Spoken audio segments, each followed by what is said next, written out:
Welcome to everyone at the Grolier tonight, both here in person and online and via Zoom.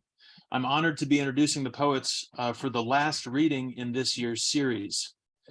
A far worthier person than myself was originally going to introduce these poets, and I just wanted to give her a shout out. That's Alice Berslavsky, who's a great poet, translator, and PhD candidate in Slavic languages and literatures. However, she couldn't make it tonight due to some urgent family business and sends her regrets. I am just Ben Bellet, a graduate student here at Harvard with no other qualifications to be making this introduction other than the fact that I really like the Grolier, and I come here and bother James all the time. So I'll have to do for tonight. Without any further ado, we'll get right down to it.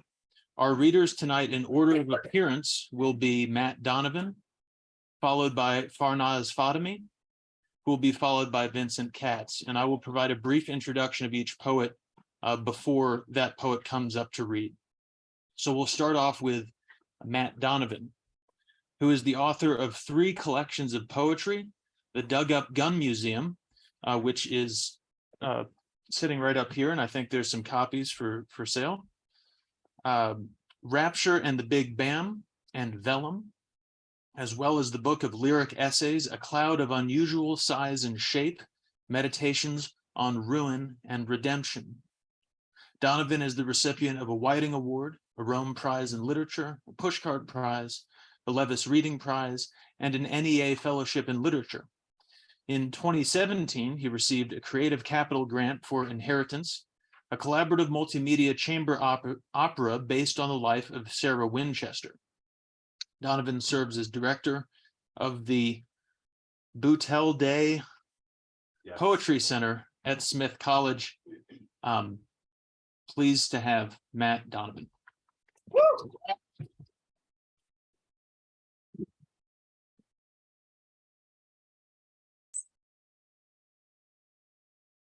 Thank you so much, Ben, for that introduction. Thanks to all of you for coming. I am really thrilled and honored to be here at the Grolier. I was telling some people before, when I first arrived, when I was 20, I lived in Somerville, and I was just, waiting tables, working at a bagel store and stuff, but I'd come to the Grolier all the time. This was one of my favorite haunts, so I am just really honored to be a part of this series and to be back in the store. I want to thank James also for including me in the series, and my fellow poets. I'm so excited to hear your work tonight as well. So I'll be reading from the Dug Up Gun Museum, which is my new collection, just out last month. The book, can you hear me okay? It's a small story. This book stemmed from a couple of years of traveling around the country, talking to people. At least most of the poems stem from those travels, and I'll read a couple of poems that are linked to some of these specific places where I traveled to. One of them is in Chicago. I spent a couple of days in Chicago talking to people there, and I had the good fortune of meeting an artist who's Garland Martin Taylor, whose work is often responding to gun violence in a really personal way. And he also was someone who, he didn't want to be preaching the choir. He wanted to be out traveling around. And so the journey of one of his sculptures is described in this poem, and his piece is described here too. You also know right away, I rip off Emily Dickinson really blatantly with the title here, which I'm sure you'll recognize. And the title spills right into the poem. This is called Here. The Thing with Feathers Isn't Hope, but a 400-pound pistol in the bed of a pickup, welded together from scrapyard metal and stamped with names of kids shot and killed near the artist's home. Except for all the feathers, dyed cotton candy blue and affixed to the pistol's cylinder and grip, wrapping the length of the barrel with a flourish like a boa entwining a neck, it might seem like any other oversized gun. Conversation piece, he called it, although the feathers came later, only after he'd begun driving south with a plan to haul the sculpture from Chicago to Atlanta, then back through Charleston and Sandy Hook. But when he stopped for gas the first time, he knew his art had failed. When a man sprinted across the parking lot to say, "God damn, that's one badass gun." Something needed to change. Maybe feathers could turn the pistol into a thing you approached with a question instead of praise. And if the plumes now covered some of the names, bearing the elegies hammered into metal, what choice did he have but to continue driving through town after town, listening to the wind song whipping across the wide mouth of the barrel, tending to the gun now and then from a sack of feathers he kept in the back seat to use whenever storms lashed things loose. One of the places I visited was Cody, Wyoming, which has the highest per capita gun ownership in the country. And I went there at the time when I first started the travels. This book started out as a nonfiction book, and I was going there to talk specifically to residents and the principal and the mayor about and teachers about the idea of arming teachers and staff in the public schools, which at the time was, this was about 2017, was a new idea that is now much more prevalent. And like so many places I traveled, I went there with a specific question, and then I would get blindsided or things would just change when I was there, and I would end up focusing on something else. And so this, the poem I'll read next is, it's based on a conversation I had with a gun shop owner who was one of the school board members who was pushing for this idea. But this, in the end, is more about our penchant for being cloistered in our belief systems. This is called solipsism, a story. Victim mentality, he told me, means sitting with your back to the door anywhere at all. Even, I was learning, while sipping a Red Bull and surrounded by tourists at the hotel Buffalo Bill named after his daughter. I'd more likely leave my house without my pants than without my gun. So even though we were talking in the Irma's side saloon about plans to arm Cody's teachers, scenario training, lockable holsters, the deterrence of not knowing who's armed. The theme was readiness is all. Pistol in hand when opening the front door, peering through his gun shop's window before stepping inside, and how, whenever he drives to another town, he'll have an AR-15 and extra mags and a quick zip-off on the back seat, a 45 on the hip and ankle gun strapped tight, while his girlfriend rides shotgun with a 38 in her purse and a 40 caliber in the back without fail. 5 guns for a drive to Billings, just in case you never know. What else could I think but you have to be shitting me? And I can't wait to tell this tale. Before leaving town, I circled back to his store, wanting to hard grip his hand, see what else he might let slip.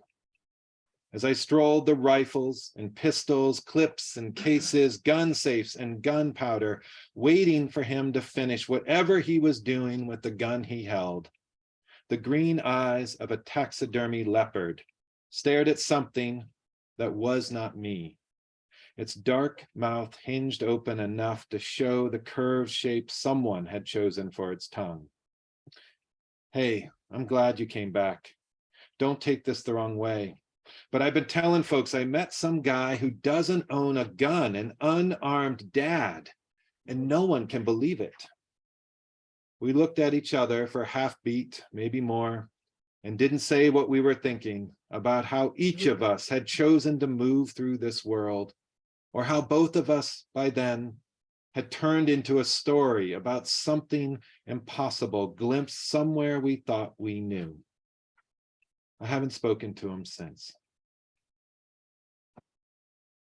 I grew up in the Northeast Ohio, and speaking of places that I thought I knew, I spent a day there with the lead ballistics detective in Cleveland, who was the son of my high school piano teacher, who learned I was doing this project and said, you should talk to my son.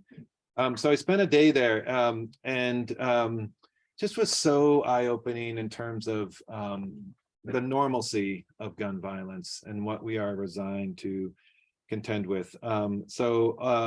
This is describing that day, and also this is in the poem, but most of his job was to fire a gun into a test firing tank to confirm that they were workable pistols or guns if they were used in a crime. And he had named that tank, and that tank is named here. This is called Poem Not Ending with Blossoms.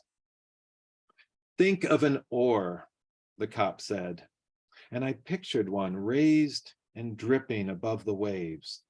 How it'll slice through water, or if you turn it, it'll slam against the surface instead. The metaphor intended to explain the difference between hollow point and round nose bullets. Although the more I imagined the gripped oar, its dip or clumsy splash, the further I seemed to drift from the work of any gun. Yet without ever gliding from here, this once bustling, fluorescent lit 7th floor space that used to be police headquarters, but had been gutted after a recent move which left behind only a few detectives to wade through decades of rape kits and FedEx boxes of narcotics and a storehouse maze that ended in what had once been a communal shower, now crowded with trash bags stuffed with heroin and guarded by a display of horror hostess Elvira adorned with a respirator mask. He offered another comparison. It's a choice between an ice pick or hammer passing through your chest. Cued perhaps by the property room we toured upstairs, a place where everything linked to a violent crime was grouped by semblance in untidy heaps. Toasters crowding shelves next to microwaves, laptops stacked near rows of flat screen TVs, and sledgehammers tossed on a cord-tangled mess of nail guns and drills. There were guns, of course, more than 40,000 piled into filing cabinets, shopping carts, or rain barrels, depending on their size. Over here, he pointed to a mannequin head perched on 6 prosthetic limbs. We're trying to make a full body, but only have one head and those legs. Why, I asked, since it seemed worth asking, are there so many baby swings in here? Sometimes you don't want to know. But because I'd wanted to know how a bullet works for reasons I can no longer explain, he led me downstairs to Bertha, a test fire tank made from plexiglass pool liners and iron beams. The name just suits her. She's sturdy, reliable, and takes bullets all day without complaint. Industrial gray, with a tiny flag tucked between her exhaust fan and switch, Bertha reminded me of something from the off-limits corner of shop class, where instead of building birdhouses, we spent our time folding sheets of metal until they became blade-like things we loved to hold, wield, jab, content to wound nothing but air. And how did it feel to test fire thousands of guns each year? Boring, he said. You end up deaf and stuck with a bunch of water too polluted to dump. Then he loaded 2 hollow points, slipped his Glock into Bertha's PVC pipe, called out ears for 2, and fired both rounds. The sound of gunshots was chased by the metallic chime of cartridges dropping to the floor. A slow slosh of water, one screw rolling in half circles across the tank's trap door. Call that an American song, and nothing happens, or worse. Although perhaps it's worse to admit that after he netted the metal nubs and placed them into my hand, their split tips curling back in petal-like shapes extending from a center copper speck, blossom was the word that came to mind. Even if months later, I saw some earrings online made from the same kind of bullets, each one flower-shaped and described by the artist as clear-coated and tumbled to a smooth finish. That doesn't change how much I'd wished for a different word to hold in that cramped room as little waves moved, then stopped. It's possible the figurative ran its course here a while back. Do we really need a personified tank and metaphor of an oar smacking the surface of a lake where they pour Bertha's lead-tainted water each week to understand we're paddling nowhere? Once, the cop told me, they received a call about someone bleeding on a bus.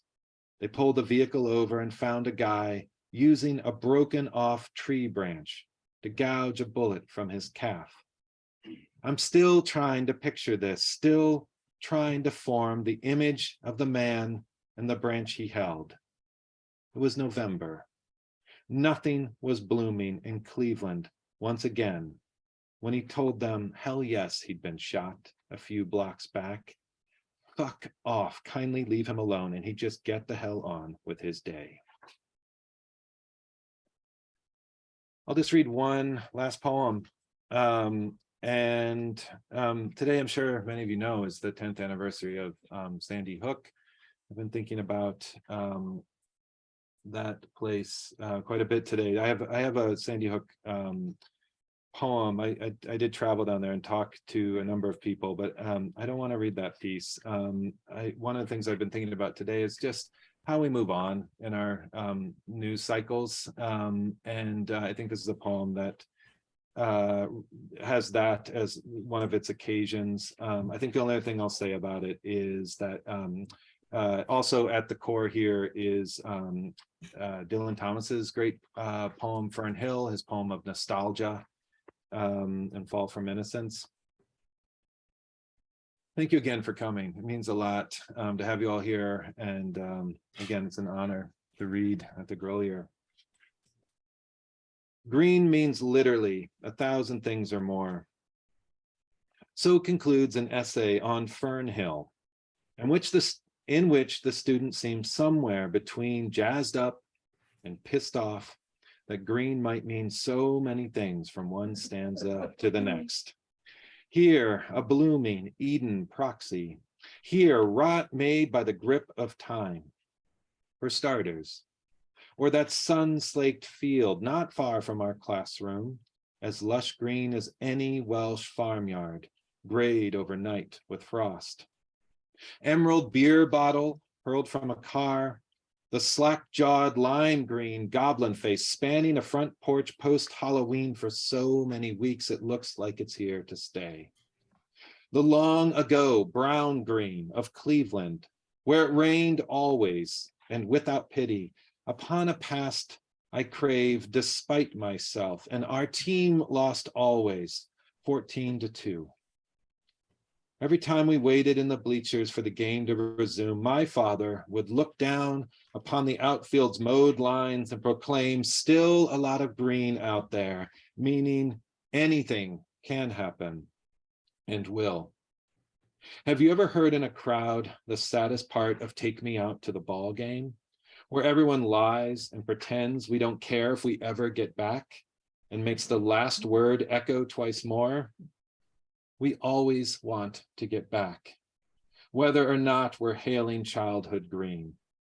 Like the student in her essay, I too could keep rattling off images of spring and decay, June sunset, horizon flash, summer hair stained olive from churning over chlorinated pools, green shadow of a hand that makes it feel, as it says in the poem, as if owls were bearing everything away. Instead of looking again at the image online I glimpsed before returning to my still ungraded hay-high stack of student work. Maybe you saw it too. Maybe you also had the spellbound luck of wandering to other tasks instead of asking what it means to know anything can happen in a wholly different way. Instead of looking once more at the slash of police tape that is the only horizon that matters just now for the two men in the photograph who sit together on the curb, faces glowing blue-red in the lights, both of them bleary-eyed, but alive, swaddled in aftermath, in a blanket that is green, a detail that couldn't matter less, given how the numbers of the dead still rise. Here we are again, as inevitable as the clocks tick, looking in at a place that now will never be young again. Is there a way to say it?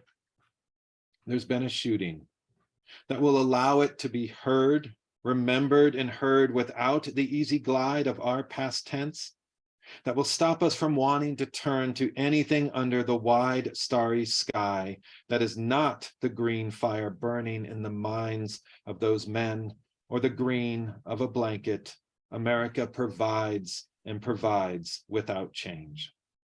Thank you very much.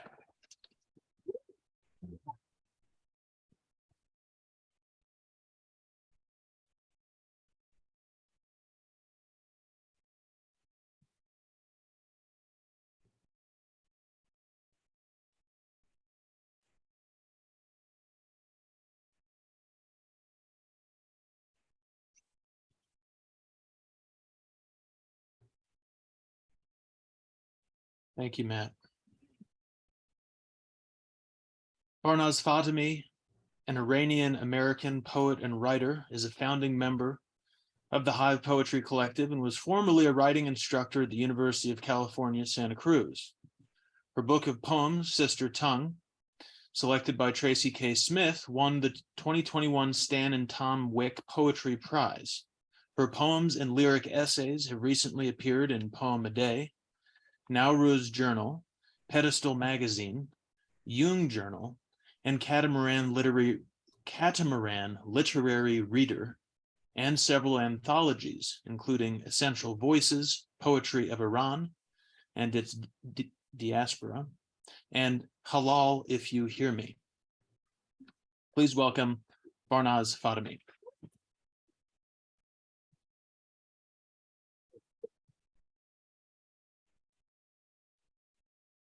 Thank you, Ben. And thank you so much, James, for saying yes so early on. I am so excited to be here. This is the end of a couple months of reading from this book, and it's just being in it's a poetry bookshop. Like, how great. I loved seeing Sylvia Plath back there. It's so fun to see all the titles. And thank you all for coming. This book has as its spine a long prose poem called Sister Tongue. And I'm telling you that because I'm going to read a couple excerpts from it between more traditional looking poems. And I'm just going to tell you, this is from the prose when I get to that. That piece was driven by a series of trips to Iran that I made over the course of several years in the early 2000s. And that trip was about thinking about longing and belonging, and thinking about language and not having language, and about women, and about gender, and about my family. And so all those things are part of that piece, and really sort of put the book together. So that's I'm not going to talk much. I'm going to read more tonight, but I wanted you to know those things. This poem is for anyone who sees something they don't totally recognize in themselves, and then but knows that they recognize it. Untranslated. In the silence of my girlhood, spoons clattered in glasses of tea. The squeak of the front door closing. I was the child I'd never have. I listened for clues. I spoke without saying a thing. I made sounds to fill the spaces I could see around everyone. My teeth and eyes gleamed, face open, a flower, as if to say to these people, speak, say things I understand. Their untranslated words whoosh by, an autumn gust. staticky din of English and Farsi with afternoon fruit and cookies, my lips mouthing along with them to pay attention as I wrote their stories in my head, rearranged the letters into meaning. I heard the squished sounds of a heartbeat and a stethoscope, pump and thrum. In the languages of women I could have been, I felt both lonely and contained. We were chadorless, light-skinned. All the women who disappeared into the silence inside me, I pull from the roar of the past. I make introductions, by which I mean I want the foreigner in me to meet the foreigner in me. And this poem, Gabby, it's great that you're here, because Gabby heard an early version of this poem. When I am 11. When I am 11, the 6 o'clock news says the American hostages are still captive in Iran, going on 300 days, then 4. When I am 11, my name hasn't stopped being my name. I feel guilty, unpronounceable. When I am 11, I wonder why my parents came here, why they had their children in a foreign land, hostages of this place, though I understand it is supposed to be my place, and why did they leave us without a good map? When I am 11, my sister and I are listening to Casey Kasem's American Top 40 on Sunday mornings, trying to anchor ourselves in pop. When I am 11, we have school clothes money. I buy a cream-colored shirt, which comes with a narrow burgundy tie, which I find in the girls' section of a store.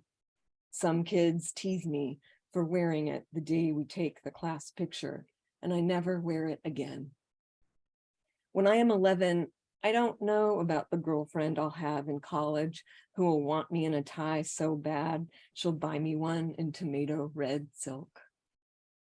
I think one day my life will be different, but when I am 11, I don't understand I can change it.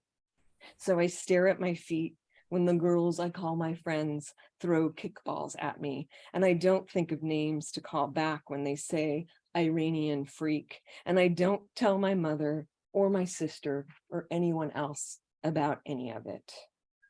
When I am 11, I learn I can get to the ocean on the number 8 bus down Carlisle, cross Ocean Avenue and PCH, find a spot on the deep and long patch of beach around Lifeguard Station 8, read a book, and let the sun cook baby oil into my browning skin. There, between the pages and the waves, I learn how to walk out and dive under.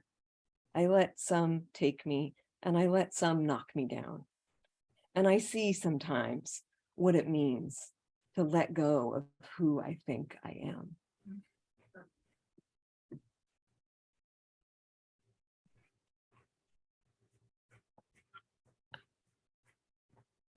This is from the prose.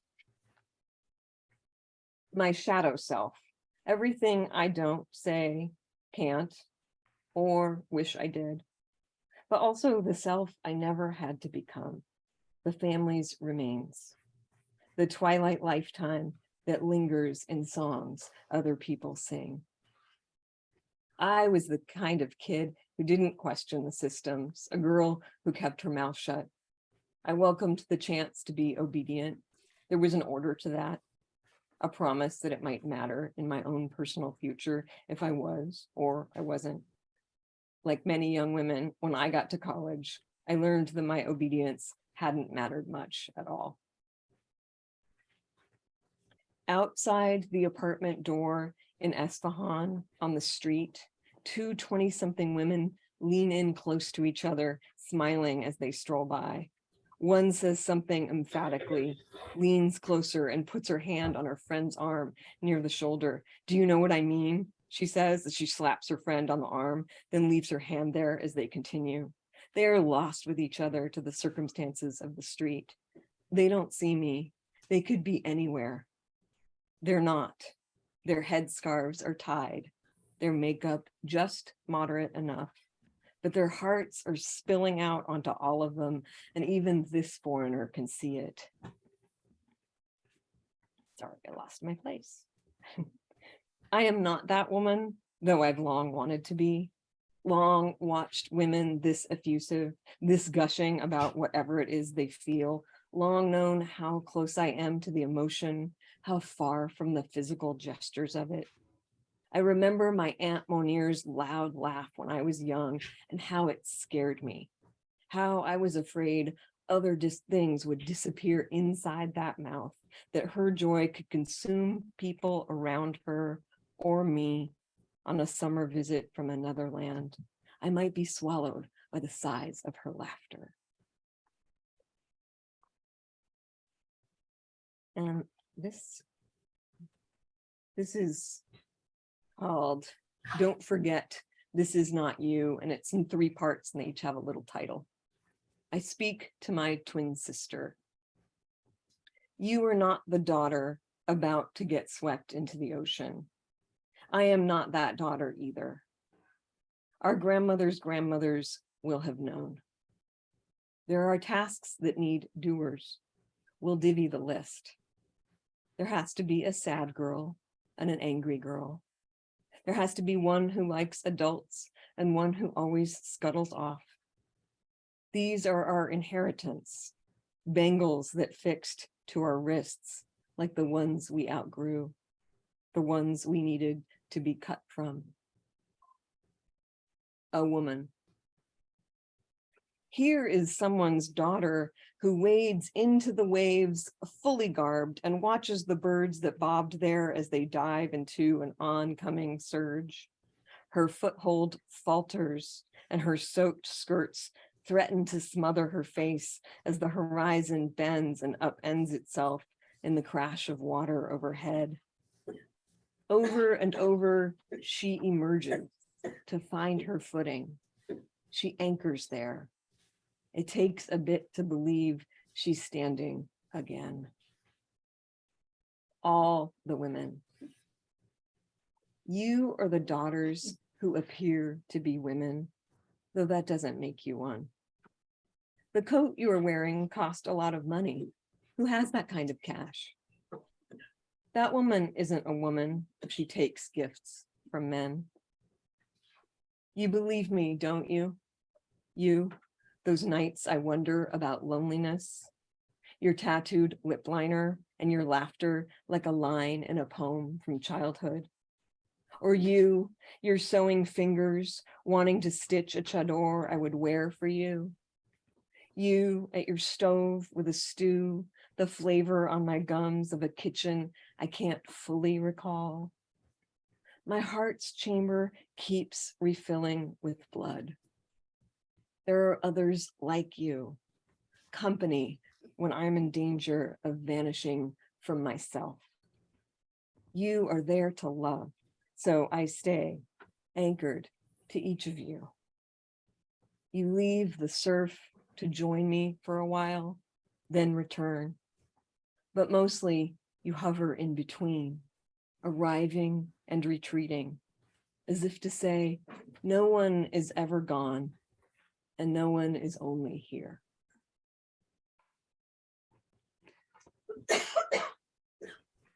And one more little piece from the prose.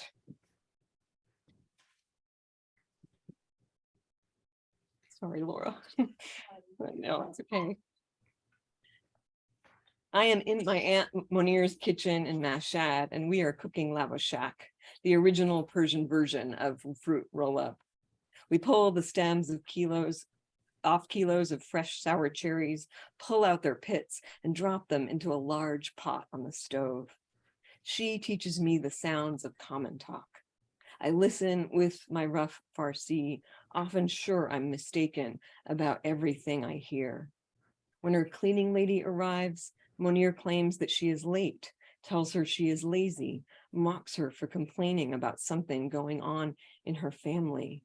I understand what she says. I am silent, but not because I don't have anything to say. I know Monir feels walled in. The world she thrived in for the first 35 years of her life shrank suddenly after the Islamic Revolution in Iran. I wonder if that meanness to another human was simply her ramming up against those walls. Maybe she would have been mean no matter what had happened to her country. We stir the big kettle of cherries, cooking down to what will become a paste, then a dried fruit sheet. The fruit needs to cook slowly, sugars diffusing, flavor deepening. And two more short poems. Passage. In translation, I am a succulent flower punctuating arid days. I am a girl without words, listening for a familiar rattle in the seed pods. I am the book my cousins can't hold in their hands. Only in translation, beyond the names of oceans or latitudes of rice, I belong. I am in this new place, but haven't noticed yet. Here, I spoon my envy in my cereal, can't say who it is I'd rather be. I know the Alborz Mountains, but pronounce them without the accent of absence, the way all my aunts do. My permits are in order. I come and go, carrying only their stories as baggage. I know nothing of exile. I blink and pass through walls not meant for me. Reckoning. My cousins know what clings to them, dust of the border they crossed, paper boxes holding the past. They arrive where I call home. What they choose is to use a new language. I thrive by accident. Divided tongue is my blade in the wild. I invite the day's light through all the windows, gaze at pages where the ink of a country fades. I don't know whether to trace the lines or let go. Thank you for listening.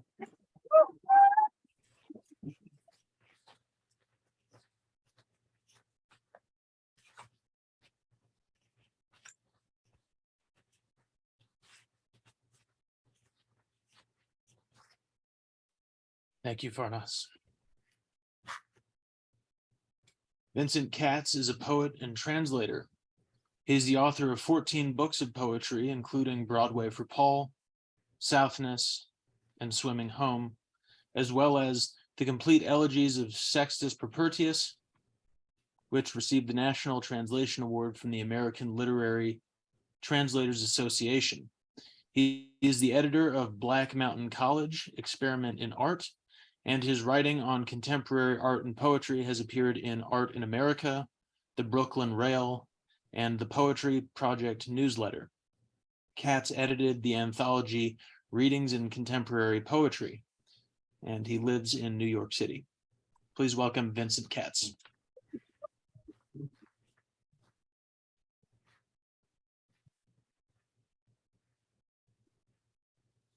Thank you, Ben. And I want to add that Ben is definitely qualified to be doing these introductions. He's a very good poet. And thank you all for being here. It is definitely exciting to be doing meetings in person. We were talking about that earlier with Farnaz and Matt, that, you know, the Zoom era has its limitations, even though we're still in it. But yeah, it's great to be here, and thank you to James and Grolier for having me and having us. I read here, I want to say around 6 years ago with Mary Maxwell, and it feels like that was a totally different world back then. I'm going to read from a few different things because I haven't read in this area in a while.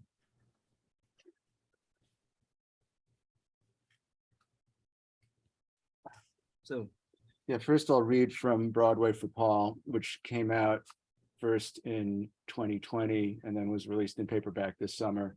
And I think of this as like the poems were all written after the election of Donald Trump, but before the pandemic. So that it's like 2017 to 2018. And it was an interesting moment. And I think of a lot of these poems as my reaction to that election, even though you might not literally see it. It is in some of them. I had this idea of doing these poems of mind control where I was going to get into like, I have a poem in here called Ivanka Skirting, where I'm kind of trying to, like I say, I want to get into their minds and change their policies, you know. But then it got more into this idea of just being on the street, which for me happens to be New York, but it really can be anywhere where there are a lot of people. I was feeling that walking around Cambridge and Boston today. Just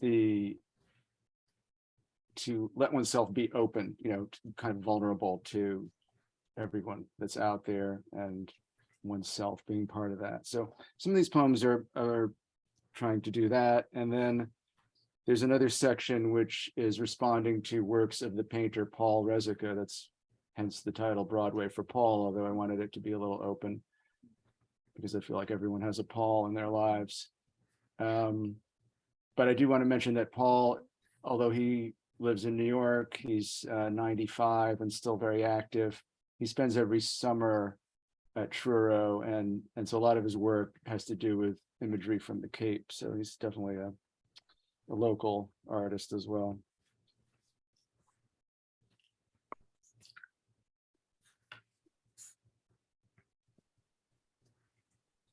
River. This is where I'm a poet, right here at the edge of the river in the cold. Those colors at the end of day in winter. I'm able to have my own views out here, and I can hear the water lapping.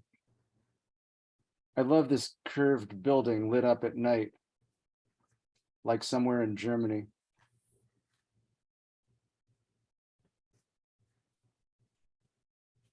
Propensities. I'm a human animal, and as such have propensities.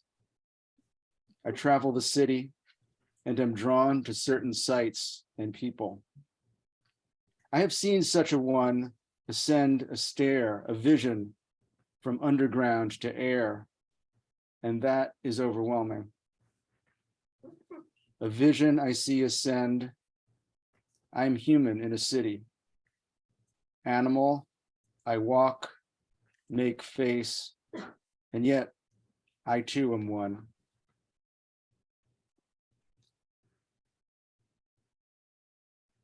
This is from a longer poem. I'm going to read an excerpt. It's dedicated to Atel Adnan and Simone Fattal, two great visual artists, and Atel was a great poet as well and prose writer. It's called Maine Hours and Days. I've spent a lot of time up in Maine, and this was in the summer of 2017. It's in prose with dates, but I won't read the dates. I'll just read a short section from it. A great cream slate of sky above a bluer light plain of lake. Earlier, we saw a light-colored hawk attack 3 crows lurking in a nearby treetop. She has her nest at the top of one lofty pine. They perched in another. She seems to have been successful. All is quiet now, except for human kid chatter across the way. I don't know what I signed up for. The sun going down, the light filtering through the trees, becoming yellower as it spreads over the green. The pond in the distance, reachable sound and smell. The person I chose to be with. There's a time of day and an endless list of things. There is the viewing of time and its interruption by others. Manna floats slowly, not from heaven, but from pine trees. Not manna, but particles, bits of seed fluff. Blades of weed grass stretch, swelling, each burst an expression of life. Birds hum and whistle a polyphony. Human kid sounds from the house across the water punctuate, and a distant motor. This is the perfect hour for a canoe ride, and a sport I invented called fish watching. I can hear one of the two loons from across the lake. Sure enough, the wind is blowing in my face, the wind of nature, or is it the wind of the earth? And speaking of Emily Dickinson, here she is again. This poem was written in the garden of her home in Amherst, and thinking about her family. She chose her family, relinquished inconsistency. Seems to have abandoned, but saved harmony. A garden existence, rigor in place of grace. Grace instead of servitude. She was allowed to be.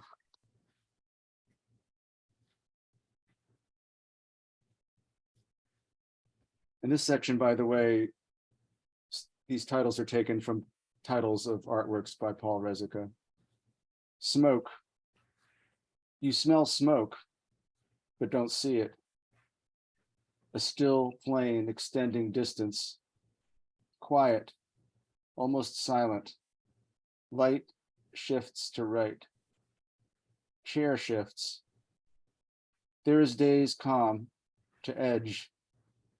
Today's battles allayed. Birds still at song. Plectrum rests in weakening light.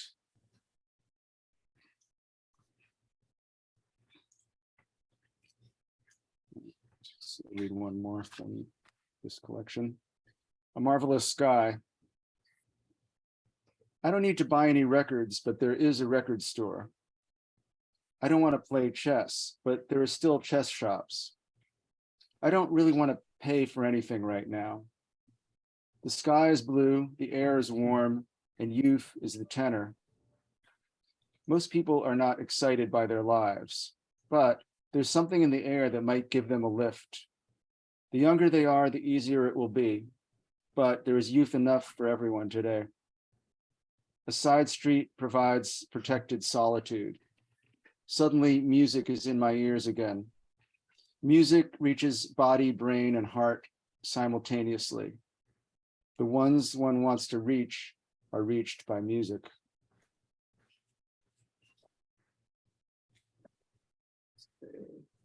And yeah, Ben mentioned Sextus Propertius.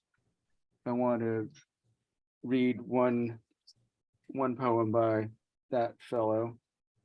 He was a Roman poet from the 1st century BC, under the reign of the Emperor Augustus, and he was actually part of the circle of Augustus along with Virgil and Horace. And you may ask yourselves, well, why have I never heard of this guy? And I think because he didn't write poems that extolled the empire or, you know, beautiful chiseled odes the way Horace did. He wrote these obsessive love poems, and he wrote them in a meter that was in couplets, but it was kind of an ongoing meter. In other words, it didn't have to be a certain length. And I feel like all those elements together gave it a very modern quality, which is perhaps why certain people were drawn to him, e.g. Ezra Pound, and others. But, you know, he's definitely been lurking there all along for anyone who wanted to take a look.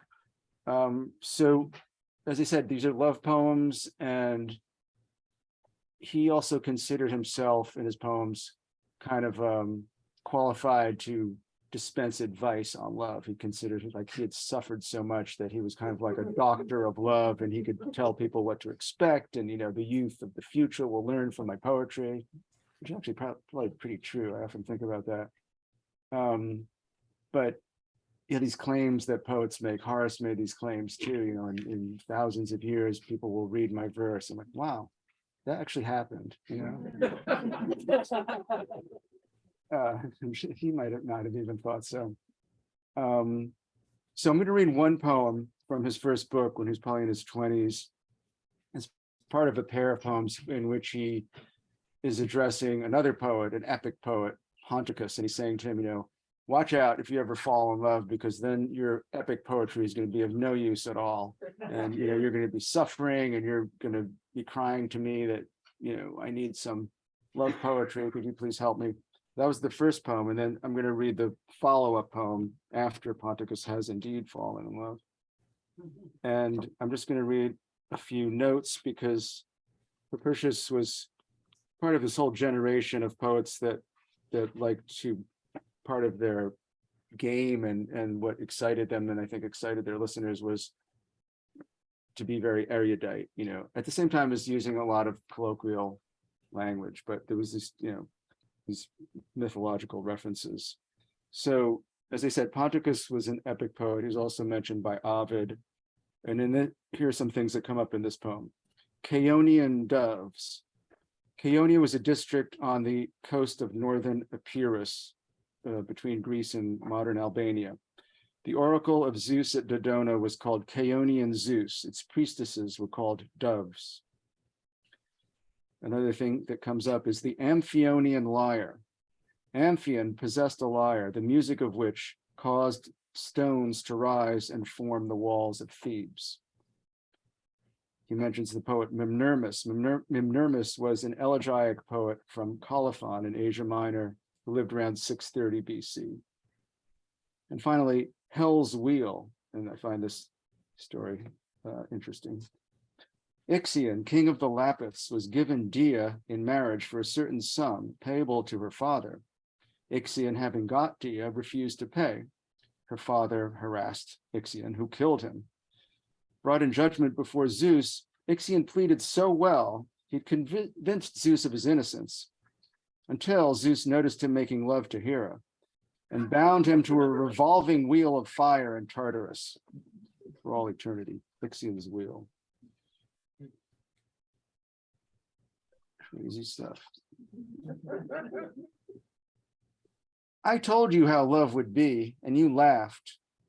From now on, your words will not come free. Look how you lie, a suppliant, as you submit to her terms.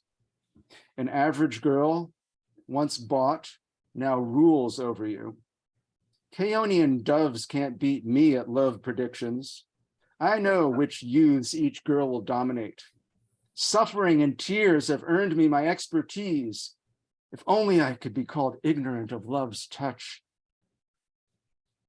What good is it now in your misery to speak your solemn poem, to mourn the walls of the Amphionian lyre? Mimnermus's poetry is worth more in love than Homer's. Mild love seeks soft songs. Please go bury those sad books and sing anything the average girl wants to hear. What if this abundance were not so easily yours? Insane now, in the middle of the river, you ask for water. And you're not even pale yet. You haven't really felt the fire. This is but the first spark of the suffering to come. Then you'd rather face Armenian tigers and to know the bondage of hell's wheel than to feel so often the boy's bow in your marrow and be powerless to deny your angry girl a single thing. Love doesn't give his wings so easily that he does not repress with the other hand. Don't think that winning her was enough. She cuts even sharper, Ponticus, if she is yours, since your eyes are not allowed to wander freely. Nor does love let you spend the night with someone else. He remains invisible until his hand strikes you to the bone. Whoever you are, fly from the constant flirtations. Flint and oak would yield to them, not to mention you who are just light spirit. So for the love of God, admit your error as soon as possible. To say where you lost in love often eases it.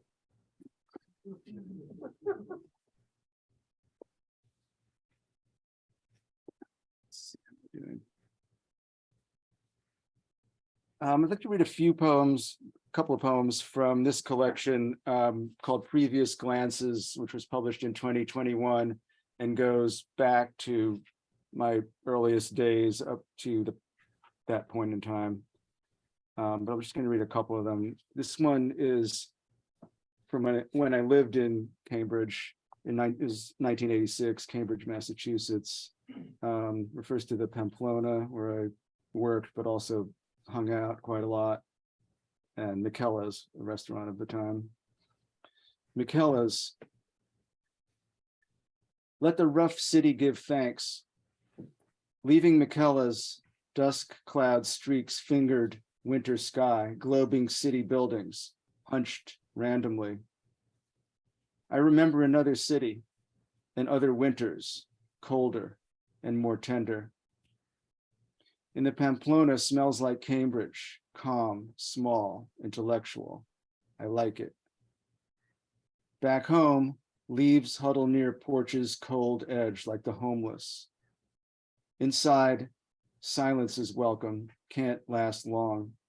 Always something is tuned into, outside entertainment beamed into your space, infiltrating as the cold does close your mind. On the Rush, to Paul and Emile, and in memory of Elio. There would always be enough or too much, the way things got derailed as though infinite possible train tracks.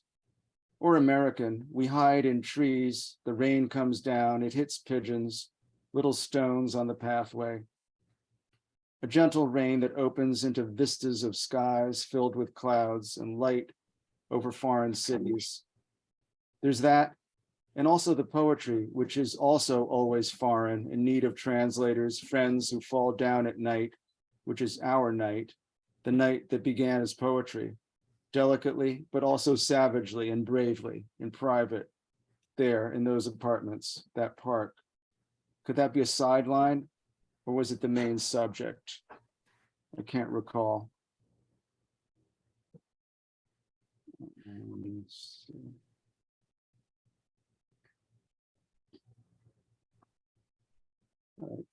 I think I'll end with some more recent poems. So these are what all of us are calling the pandemic poems, right? I feel like everybody has pandemic poems these days. These are 2020 and 2021. I'll just read a couple of these to end. Pulling out. Next stop, West Haven. We are pulling out in 2 minutes. We are leaving behind. We are going forward. Was something said? What was imagined? What projected? And then the reality, always better, sharper, putting the day, the trees into relief, providing relief, ultimately, in a world of opportunities.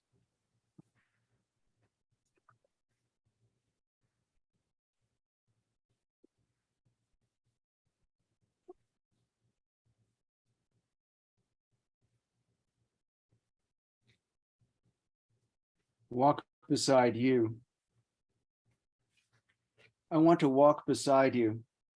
In this weather, we could just walk anywhere. Start here on this broad sidewalk, then move to smaller streets.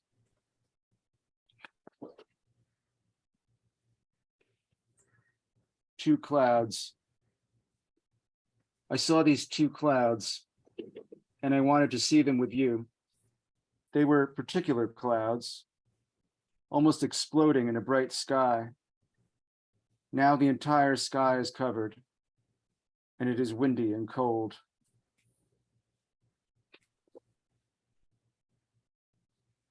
And finally, a new poem.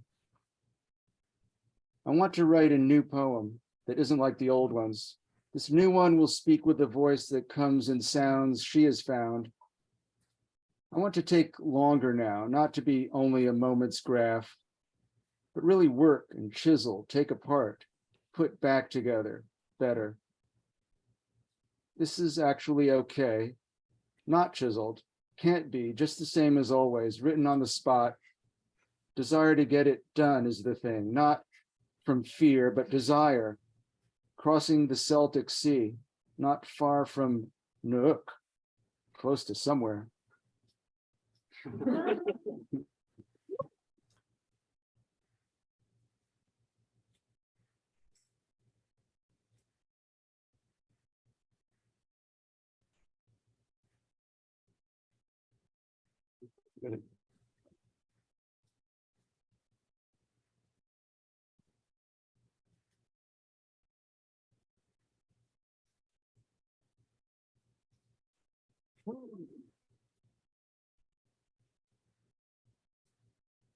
Thank you so much, Matt, Farnaz, and Vincent. Let's have another round of applause for these outstanding photos.